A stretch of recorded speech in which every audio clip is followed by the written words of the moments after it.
I think I didn't do anything wrong, just made a small joke about his size at the family BBQ. But the next morning, a courier handed me a thick envelope with my name on it. I didn't expect my husband to pack his bags and answer my joke with legal papers. Before we dive deeper into this story, I have one small request. Please subscribe, drop a like, comment, and hit that hype button to boost this channel so more people can discover these incredible stories. I'm still surprised that everyone thinks I was cruel, because in my mind I only made a little joke. I'm the one who always keeps the family events fun, and people expect me to say things that make them laugh. So when I teased Marcus at the BBQ, I thought it was nothing. I didn't imagine he would pack his bags the same night and leave before sunrise. I didn't imagine a courier would show up at my door with an envelope that felt heavier than metal. Even now, as I think about it, I don't feel like I did anything truly wrong. Marcus has always been sensitive, always taking things too seriously. And yes, maybe I've been spending more time away from home. But that's normal when a person is trying to feel appreciated. He should have understood that. He should have listened when I said I was tired and needed space. But instead, he chose documents. He chose quiet, cold steps behind my back. He chose to act like the victim while everyone looked at me as if I had destroyed something. Maybe I did, but not in the way they think. I only wanted attention. I didn't expect consequences. I'm the kind of person who believes I can manage any room if I smile the right way, speak with just enough charm, and keep everyone's attention pointed where I want it. That's why I always take charge during family events. People expect me to make jokes, start conversations, keep the mood bright. So on that warm Saturday, when the Helen family gathered in Marcus's parents' backyard for the yearly BBQ, I slipped easily into that familiar role. I didn't plan anything cruel, at least that's what I keep telling myself. The backyard was crowded with folding tables, bright plastic cups, and the smell of grilled chicken. Helen, my mother-in-law, moved from table to table like a quiet guard. She never liked how I teased her son, but I tried not to notice her watching me. My own mother, Meryl, had already found a seat near the center, loudly greeting anyone who passed, telling long stories about how energetic I used to be as a child. My sister, Avena, leaned close to me every few minutes, giving comments about the guests' outfits or asking what jokes I had ready. That's how she is. She likes to feel part of a show. Marcus stood near the grill with his father, Tom. He looked tired, the kind of tired that comes from more than a bad night's sleep. I noticed it, but I didn't like thinking about what might have caused it. It was easier to tell myself he was just being dramatic again. Marcus has that way of making any simple moment feel heavy, and I didn't want that for this gathering. I wanted a light afternoon. I wanted to be seen, admired, maybe even praised. When lunch was ready, everyone gathered near the long table. I felt the usual excitement building in me, the tiny spark that likes attention, that enjoys being in the center of the circle. People asked how work was, if I still went to the gym, if I had any new funny stories. I answered easily, smiling. Marcus sat next to me, relaxed in a way that looked forced. His shoulders stayed tense, and he laughed at the wrong times. Then Avena nudged me, whispering, "Say something funny. Everyone's bored." She always pushes me like that, as if my role is to be her entertainment machine. I should have ignored her. I should have thought about Marcus for once. But I wanted to keep the energy high. I wanted everyone to look at me the way they usually do, waiting for the next thing I'd say. So when conversation slowed, I cleared my throat. People looked at me expectantly. Marcus lifted his head, and I felt a strange thrill at having everyone's attention. I made the joke. I won't repeat the exact words, but it was about Marcus, and it was about his size. Not his height, not his weight. His size. It was the kind of joke married women sometimes whisper to each other, but I said it out loud, publicly, in front of his parents, in front of mine, and in front of my sister, who burst out laughing so loudly that several people turned to stare. For a moment, silence fell, then a few awkward laughs. My mother waved her hand and said I was just being lively. Avena said Marcus should take it as a compliment or a challenge. She meant it as support for me, not him. She only likes when Marcus looks embarrassed. She finds it amusing. Marcus froze. He didn't smile. He didn't roll his eyes. He didn't even sigh. He simply put down his fork and looked at the table as if it had suddenly become the most important thing in the world. His face turned a color I had never seen on him before. Not anger, not shame, something colder. Helen stood as if she might walk over and defend him, but Tom touched her arm, whispering something calming. Rowan, our son, sat across from us with his small hands in his lap. He stared at Marcus, then at me, his eyes wide and uncertain. I remember thinking he would forget it by tomorrow. Children forget things easily, don't they? That's what I told myself. To cut the tension, I said it was only a joke, that Marcus shouldn't be so sensitive, and that everyone knows I tease him because I love him. A few people nodded. Most didn't. Some looked away. But Avena laughed again, saying I should do stand-up comedy. My mother said Marcus needed to grow a thicker skin. The support felt good, even if it was shallow. Marcus stood up without saying anything. He walked toward the house, quiet and slow, not rushed or angry, just detached. He took his phone out of his pocket. I caught a glimpse of his expression as he turned away. He looked like someone who had finally reached a conclusion. I felt a small twist in my stomach, but I forced myself to ignore it. He always took things the wrong way. He always turned simple moments into storms. I told myself he would come back once he calmed down. But he didn't come back. While people began serving themselves dessert, I noticed I hadn't seen Marcus for at least 20 minutes. I told myself he was probably inside cooling off. I didn't want to go after him and look like a guilty wife. I didn't feel guilty. Not then. Helen approached me at one point, asking in a controlled voice if I had seen him. She didn't accuse me, but her eyes did. I told her he was probably being dramatic. She pressed her lips together, nodded once, and walked away. Another 20 minutes passed. Tom went inside to look for Marcus, then returned saying he wasn't there. He thought Marcus might have stepped out for air. I smiled and said he likes to wander when he's overwhelmed. People nodded, pretending it made sense. When the party started thinning out, I finally excused myself and walked around the side of the house. I expected to find him on the lawn, maybe sitting in the garden. Instead, I saw an empty driveway. His car was gone. That was the first moment something inside me cracked. Not broken, but cracked. Like a line inside a glass you don't notice until the light hits it. I felt a pulse of fear, but I pushed it down. I told myself he was just taking a drive to clear his head. He'd come back later. He always came back. I returned to the yard and told everyone he must have gone home early. A few people glanced at each other with expressions I didn't want to read. My mother shrugged, saying men can be too emotional. Avena laughed, saying the joke must have hit harder than expected. But Helen's eyes stayed locked on me, full of quiet disappointment. When the party was over and everyone left, I helped clean up just to avoid going home too soon. A part of me didn't want to face Marcus right away. I didn't want to see whatever look he would have. As I drove home with Rowan in the back seat, I kept telling him Dad was probably tired. He didn't respond. He stared out the window. When I pulled into our driveway, the house was dark. I opened the door slowly. The air felt stale and still. I called Marcus's name, half expecting him to appear and tell me I was overthinking. But the house stayed silent. I walked into the bedroom, and that's when I noticed something that made my throat tighten. His suitcase was gone. Not everything, just enough clothes for several days, his laptop bag, his charger, the folder he always kept in the nightstand. I took a deep breath and told myself I didn't do anything wrong. He was being unreasonable. He'd come back after he cooled off and realized he was overreacting. I said it out loud to make it real. But as I stood there in the dim room, with the quiet buzz of the ceiling fan and the empty space where his things should have been, a small fear twisted deeper. This time felt different, and I didn't know why. Not yet. I didn't sleep well the night after the BBQ. I lay awake, staring at the ceiling, telling myself Marcus was only trying to teach me some kind of lesson. He had always been sensitive, always taking things too personally, and maybe disappearing for a night was his way of making me appreciate him. That's what I told myself, over and over, until those thoughts felt like truth. By morning, I convinced myself he would return with an apology for making a scene. But he didn't come home. Instead, I woke to an empty bed, an empty house, and a tiny note on the kitchen counter. It wasn't romantic or emotional. It wasn't even long. It simply said he was staying with his parents for a while. No explanation, no accusations, just distance. I should have felt guilty, or worried, or at least angry. But instead, I felt strangely free. If he wanted space, fine. I had other places to be, places where people actually appreciated me. That afternoon, I went to the cafe near my office to meet Devin. He had texted earlier, asking if I wanted to take a break from house stress, as he called it. Of course, I said yes. The truth is, I liked the attention he gave me.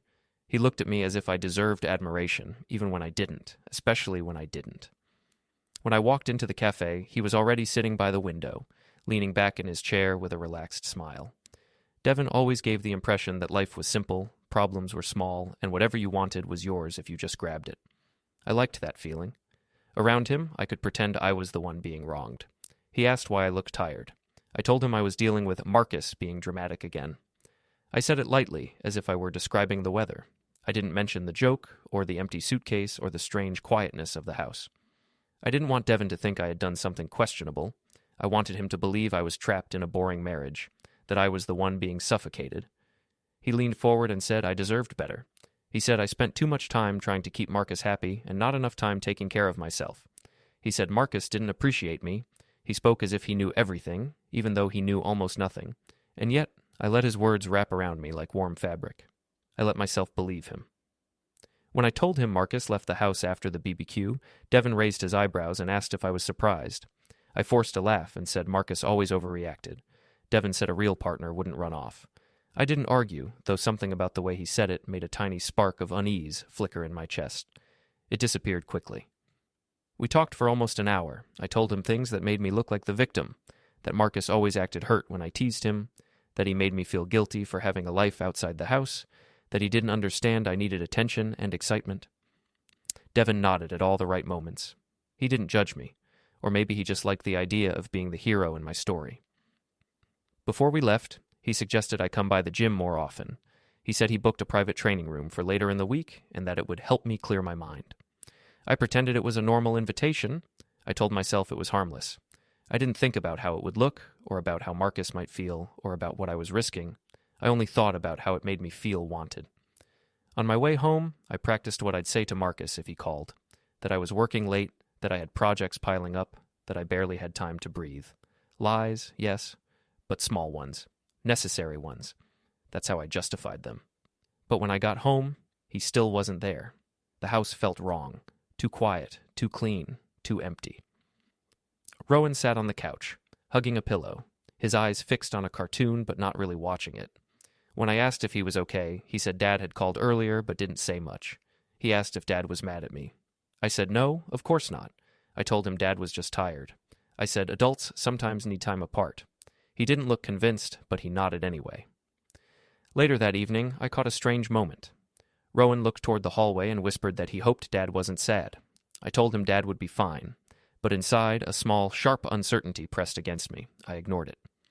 When Rowan went to bed, I tried calling Marcus. He didn't pick up. I tried sending a friendly message, asking if he was coming home that night. Still nothing. The silence began to bother me, so I opened one of our shared bills to distract myself. That's when I saw something that made my stomach tighten. The phone records. Marcus had checked them earlier that week. I didn't know he looked at them. I didn't know he paid attention. I had been careful, but not careful enough.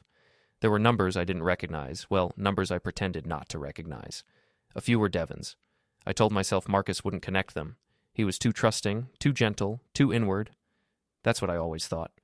But the fact that he looked at the bill, that was new. For a moment, I stood frozen in the quiet kitchen, staring at the sheet. I felt exposed, as if someone had pulled back a curtain I didn't even realize was there. A small part of me wondered if Marcus had begun to understand what was happening. I told myself I was imagining it. I told myself he was too emotional to think logically. Still, I folded the bill and put it back exactly where it was. I didn't want evidence showing I had noticed. The next day, I overheard a conversation between Marcus and his mother while dropping Rowan off at the Helen's house. Helen's voice carried through the hallway. She asked if he was eating. She asked if he needed help. She asked something else, too. Something quiet but serious. I couldn't hear Marcus's reply, but his tone was flat, steady, unlike him.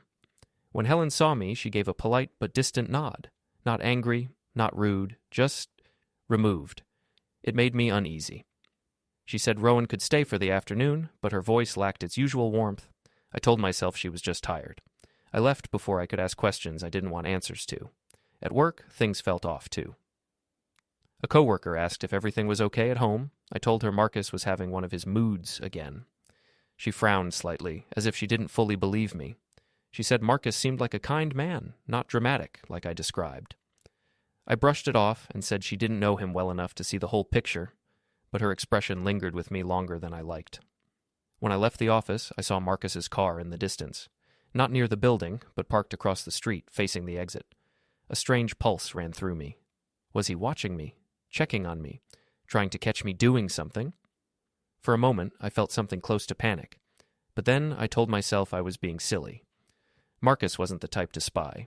He probably just parked there by coincidence. Maybe he was in the area, maybe he was picking something up. My mind scrambled to fill in explanations that felt safe. That evening, I confronted him through text. I asked why he was near my office. He replied with a simple message. I was running errands. No emotion, no warmth, nothing familiar. I didn't like the way his words looked.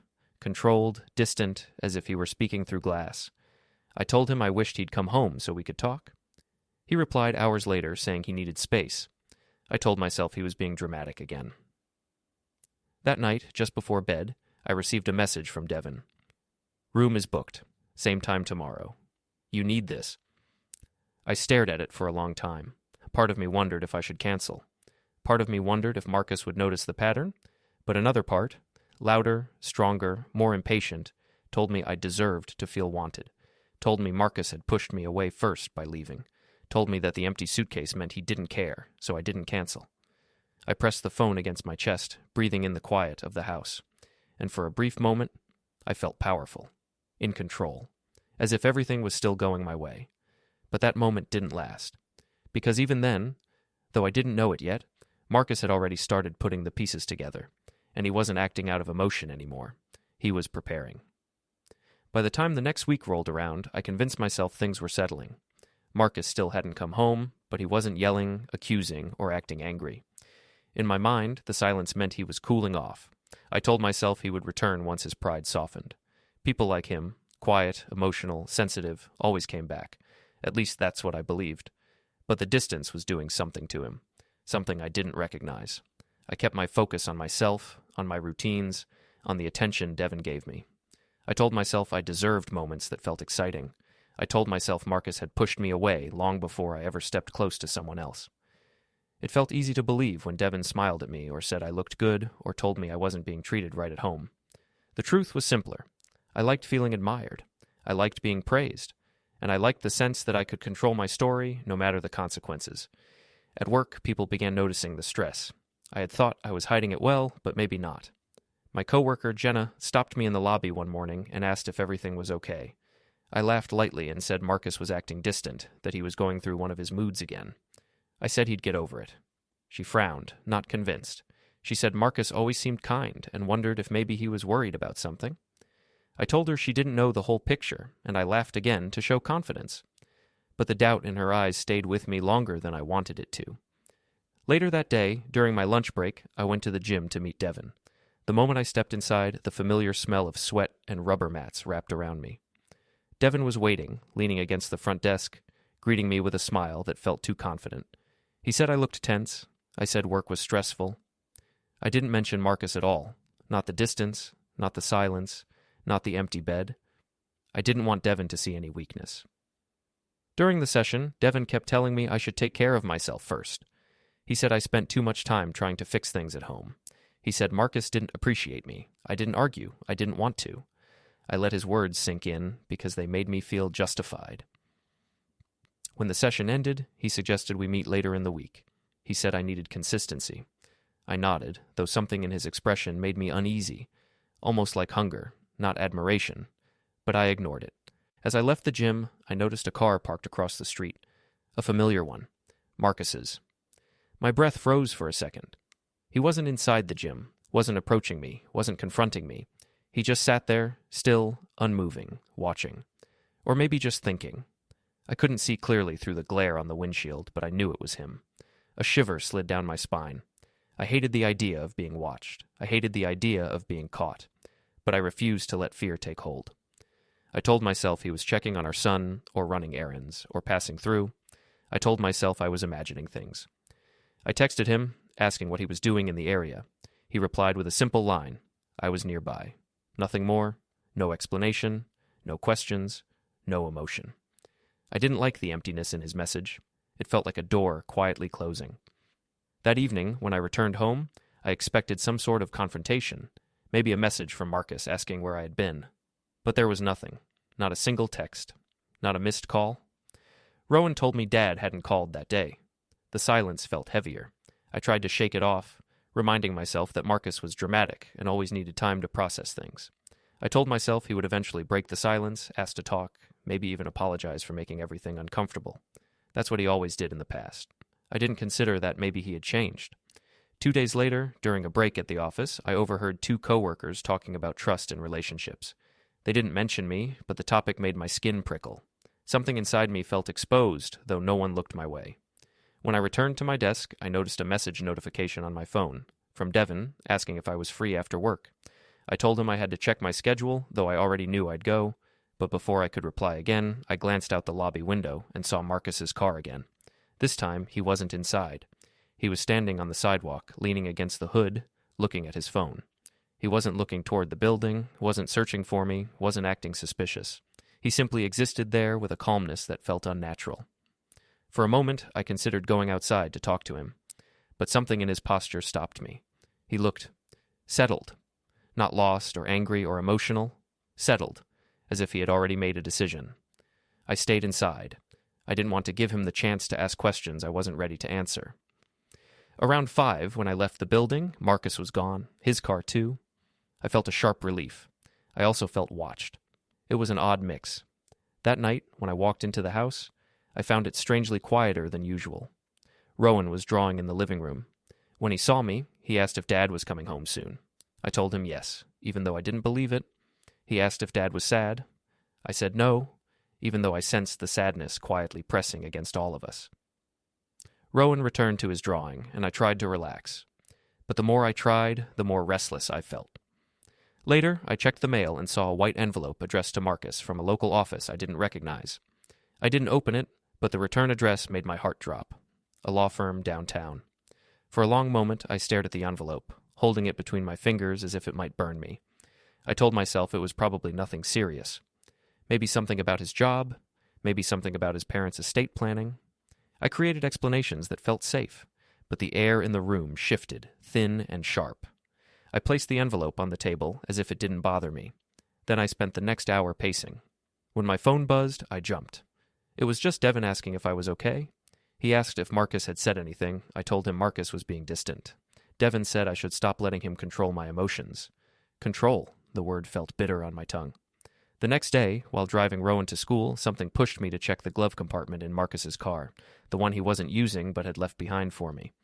Inside, tucked between old receipts and parking stubs, was a folded page, a printout, a list of dates, times, locations. Each one matched a night I had said I was working late. I felt the world tighten around me, but I shoved the paper back and acted like nothing had happened. I told myself Marcus was just trying to scare me, or test me, or make me admit something I didn't want to admit. I told myself he was being obsessive. I told myself I had the right to privacy. But the truth pressed against me like a hand on my shoulder. Marcus was watching, not emotionally, not angrily, methodically. And I didn't know why that scared me more than yelling would have. That evening, he called. His voice was calm, too calm. He asked if I could meet him at the house to talk about details. Details of what? He didn't say. His tone held no warmth, no softness, no anger either. Just clarity. Cold clarity. When I hung up, my palms were sweating. I told myself he wanted to reconcile, to discuss our future, to clear misunderstandings. I told myself he wanted the marriage to work. I told myself he was coming back. But deep down, a quiet dread whispered something else. He wasn't coming to talk. He was coming to show me something. And I had a feeling it wasn't going to be an apology. When Marcus asked me to meet him at the house to talk, I spent the entire drive convincing myself this was good, productive, a chance to fix things before they slipped too far. I told myself he wanted reassurance, maybe an apology, maybe a promise that I'd try harder. I rehearsed phrases in my head, gentle ones, soft ones, the kinds that used to calm him. But when I walked into the house, nothing felt calm. He was already sitting at the dining table, hands folded, posture straight, not nervous, not angry, just steady in a way that felt unfamiliar. There was no slump in his shoulders, no shifting eyes, no attempt to soften the moment. He looked like someone who had decided something important. I greeted him carefully, but he didn't comment on my tone or my expression. He nodded once and asked if we could begin. Begin what? I wasn't sure. He didn't say. He asked a few simple questions at first. Questions that should have been harmless. Where I had been last Thursday. Why I came home late the weekend before. Whether I had changed my schedule at work. His voice was calm, almost too calm, as if he had practiced each question ahead of time. I tried to control the conversation. I said I had been working late, as usual. I said I needed personal time. I said he was being paranoid. I even added that he was letting the BBQ joke affect him too much, hoping to shift the blame back where I believed it belonged. He didn't argue. He didn't correct me. He didn't defend himself. He simply watched me with eyes that didn't show pain anymore, just clarity. It unsettled me more than anger ever could. When I accused him of spying or checking up on me, he only asked softly why I thought he would need to. That question cut deeper than anything else he said, because it forced me to imagine the truth he already suspected. Still, I kept my voice even. I told him he was imagining things. I told him he was creating problems that didn't exist. I insisted he was reading into every detail. I used every tactic I knew, gaslighting, deflecting, drowning him in explanations to make him doubt himself. But he didn't doubt. He didn't flinch. At one point, he asked if Devin was just a trainer or something more. I felt heat rush through me, but I kept my expression as plain as possible. I said Devin was only helping me stay active. That was technically true, even if everything else wasn't. I said Marcus was letting his insecurities show again. I reminded him that my mother and sister agreed that he was too sensitive. His jaw tightened for the first time, just slightly, enough for me to know the line stung. Before I could add anything else, Helen knocked and stepped inside. I didn't expect her. She didn't greet me. She didn't even look at me. She asked Marcus quietly if he needed her to stay. He said no, he only needed her to take Rowan for the night. That comment hit like a cold blade. Why did Rowan need to leave? Why tonight? I tried to smile at Helen, but she kept her eyes fixed on her son. She told Marcus she would wait in the car and left without another word. I hated how easily she dismissed me, but I couldn't show it. The room felt heavier once she left. I told Marcus his mother had always disliked me. I said she was turning him against me. He didn't respond. He just watched me with the same unreadable calm. I tried another tactic. I reminded him of our early years, of things we had built together. I told him we could fix everything if he would just come home. I insisted we still had a chance if he stopped overthinking. But he didn't soften. Instead, he asked a new question, whether I felt the marriage was something I wanted to keep building. I wasn't prepared for that. I thought he would ask if I still cared, or if I wanted counseling, or if he had done something wrong. But he didn't ask from a place of weakness.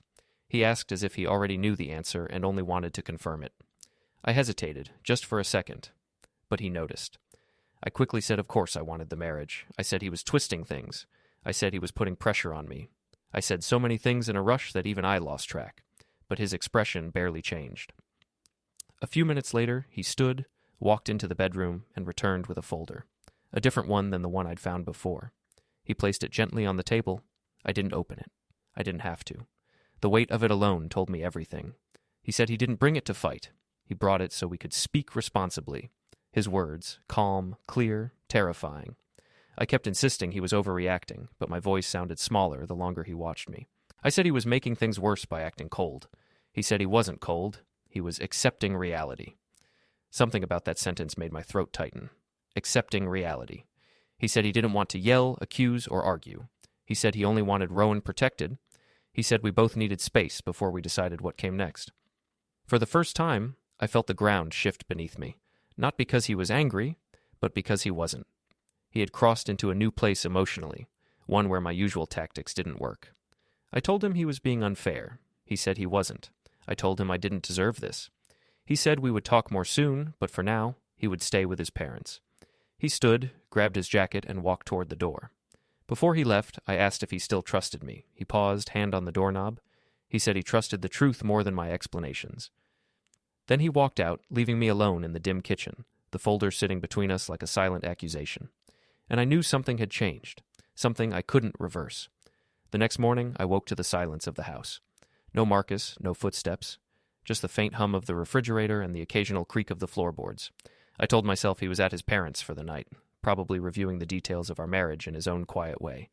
But a subtle unease ran through me, the kind that makes your stomach twist without warning. Something had shifted. I could feel it, though I couldn't yet name it. Around mid-morning, a courier arrived. I hadn't expected anyone, so the knock at the door startled me. The man handed me a thick envelope with Marcus's name, then left without a word. I glanced at the envelope. It was official. Heavy. Sealed. My heart skipped a beat, but I told myself it was probably paperwork for his parents' house, some mundane legal thing. I carried the envelope inside and set it on the kitchen counter. For a moment I hesitated, staring at it. It seemed to pulse with significance, as if daring me to open it. I told myself I had the right to see it. After all, it concerned both of us. I tore it open. Inside were documents. I didn't understand everything immediately, but the headings made my chest tighten. Separation notice, custody planning, financial protection, documented evidence. The paper listed dates, times, phone logs, locations, even notes about when I claimed to be at work or elsewhere. Devon's name appeared several times next to records of gym visits that I had assumed were private. I felt my hands shake. This was more than I expected, more than I could manipulate or explain away. I thought I had been careful, but Marcus had collected proof quietly, methodically. Each page was a reminder that he had been paying attention while I believed him distracted. I tried to convince myself I could still spin this. I told myself he was overreacting. I said he had misinterpreted everything. I claimed in my head that he had turned a minor disagreement into a formal legal action. I told myself he was being dramatic again, but the weight of the evidence contradicted my excuses. That afternoon, I watched him from the window when he arrived at the house. He didn't storm in, yell, or demand explanations. He simply walked up to the door with quiet determination. His movements were deliberate, controlled. I tried to appear calm, even casual. I told myself he had no right to act like this, but his calmness unsettled me. He didn't speak at first. He placed another folder on the counter, glanced at me briefly, then left the room. I peeked inside. It contained notarized statements, location confirmations, and copies of messages I had sent. Each sheet confirmed that my story about working late or visiting friends was inconsistent with reality. Each page was a mirror reflecting my lies. I wanted to reach for them, to shred them, to make them disappear. I wanted to convince myself that if I ignored them, they would lose power. But I couldn't. The presence of the documents felt like a silent authority. Marcus had transformed from the sensitive, dramatic husband I had dismissed into someone precise, strategic, unshakable. I tried to speak first. I told him the documents were unnecessary, that this could be resolved with conversation. I told him the accusations weren't true. I accused him of misinterpreting innocent interactions. My voice carried urgency, panic, and desperation. I wanted to intimidate him with words the way I had often controlled situations in the past. He didn't respond emotionally. He didn't raise his voice. He said nothing in anger. Instead, he calmly explained that the documents were collected to protect himself and Rowan. He said they weren't meant to punish me, but to ensure fairness and clarity. He said everything was strictly lawful and procedural. My attempts to manipulate him faltered. I tried gaslighting, claiming that he was blowing small incidents out of proportion. I suggested he was paranoid, focused on trivial details. But he ignored my accusations. He simply reminded me that the documents were factual, verified, and objective. For the first time, I realized my usual tactics, teasing, charm, lies, no longer worked. I could not twist him into believing my version of events. He was operating on evidence, not emotion. He had built a wall I could not cross. He spoke next about custody planning. I listened, stunned. He detailed arrangements for Rowan, outlining schedules, responsibilities, and legal measures that ensured our child's well-being regardless of adult conflicts. I tried to argue that it was premature, that he was making things worse. He said the planning was necessary to prevent confusion and protect everyone involved. His tone left no room for debate. By then, I noticed a change in my own emotions. Anger, panic, and frustration mingled with fear. Not the fear of punishment, but a fear of exposure, of losing control. The man who had once seemed weak, sensitive, and easily manipulated had quietly transformed into someone untouchable. When he finished, he didn't linger. He collected his materials, left instructions for Rowan's care, and calmly walked out the door. I was left alone, staring at the documents, the folders, the printed evidence of my own lies. I paced the house, trying to understand what had just happened. I tried to tell myself that he had acted out of spite, that he was trying to humiliate me publicly. But the more I reviewed the folders, the more I realized that he hadn't needed to. The proof existed without exaggeration. I hadn't needed an audience. He didn't yell. He didn't call me names. He didn't even ask for explanations. He had simply used the tools of law, logic, and planning to ensure his position. For hours, I read through everything again. Dates I had falsified, messages I had deleted, statements I had hoped no one would notice. They were all there. He had gathered them quietly, precisely, without confrontation. Every time I thought I could justify a moment of my behavior, a page reminded me that he had already accounted for it. By evening, I felt the full weight of my situation. I had believed myself clever, justified, untouchable, but Marcus had shown me that strategy, patience, and methodical planning were stronger than charm, lies, or temporary distraction. My attempts to control the narrative had failed entirely. I realized, perhaps for the first time, that actions carried consequences, and that someone who seemed weak or hurt could quietly amass power in ways I hadn't anticipated. I didn't know what would happen next. Would he file further actions? Would he formally request custody? Would the legal process continue to unfold in ways I couldn't influence? All I knew was that the man I had laughed at, the man I had teased and dismissed, had quietly regained control, and I had no defense left but the hollow comfort of self-justification. That night, as I lay awake, I thought about every joke, every lie, every manipulation. I realized that for all my efforts to appear in control, Marcus had been the one shaping reality. Carefully, legally, unflinchingly. The envelope, the folders, the detailed logs, they were more than paper. They were proof that my actions had consequences beyond my social charm. For the first time, I understood that the quiet husband, the one I had publicly humiliated and privately dismissed, had the tools to protect himself, and he had used them. I didn't know how to respond. I didn't know what to say. But I knew one thing with certainty. I could no longer manipulate, gaslight, or charm my way out of the situation. Marcus had prepared, and I was left facing the reality of every misstep I had taken. The house felt heavier that night, not because Marcus was present, but because he had already moved beyond me. I sat at the kitchen table, staring at the folders, imagining the next steps he would take, not out of emotion, but out of law, and I realized that my game had ended before it had even fully begun. The front door clicked shut behind Marcus, leaving the house silent. Rowan clutched his father's hand, eyes wide but relieved. Helen stayed nearby, calm and protective. I held the separation papers, my fingers trembling over the official stamps and notarized evidence. No yelling, no confrontation, just the quiet weight of consequences. Marcus had acted, legally and calmly, and I was left with nothing but the proof of my own mistakes.